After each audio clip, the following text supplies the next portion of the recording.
சென்னையில மழை கொட்டு கொட்டு கொட்டிட்டு இருக்கு. தண்ணியோட வீட்டுல நாம வீடு கட்டினதுனால தண்ணி நம்ம வீட்டுக்குள்ள வீடு கட்டுது அப்படின்னு சொல்லியிருந்தேன்.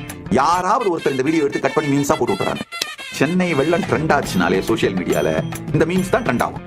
இந்த சென்னை வெள்ளத்தை பத்தி இந்தியால இருக்கும் பொழுது பேசின ஒரு வீடியோ, அதாவது தலைவர்கள் மாறிக்கிட்டே இருக்காங்க, ஆனா வெள்ளத்தினால் வருகின்ற பிரச்சனை தீரல அப்படிங்கறத பத்தி நான் பல ஆண்டுகளுக்கு முன்னாடி இந்தியால இருக்கும்போது பேசினேன். காரணம் என்னன்னா, தண்ணியோட வீட்டுல நாம வீடு கட்டினதுனால தண்ணி நம்ம வீட்டுக்குள்ள வீடு கட்டுது அப்படின்னு சொல்லியிருந்தேன். இன்னமும் சென்னை வெள்ளம் வந்தா யாராவது ஒருத்தர் இந்த வீடியோ எடுத்து கட் பண்ணி மீன்ஸா போட்டு விட்டுறாங்க. சென்னை வெள்ளம் பத்தி நான் பேசின வீடியோ எப்பவோ பேசினது, ஆனா அதை எடுத்து இப்ப திரும்ப இப்ப மீம்ஸ் போட்டு நான் இப்ப பேசின மாதிரியே போட்டு விட்டு ஏதாவது ஒம்புல சிக்க வைக்கலாமே பார்த்துட்டு இருக்காங்க.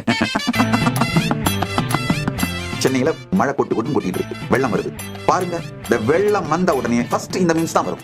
வெள்ளத்தோடு சேர்ந்து வர்ற மீம்ஸ் மாதிரி வரும்.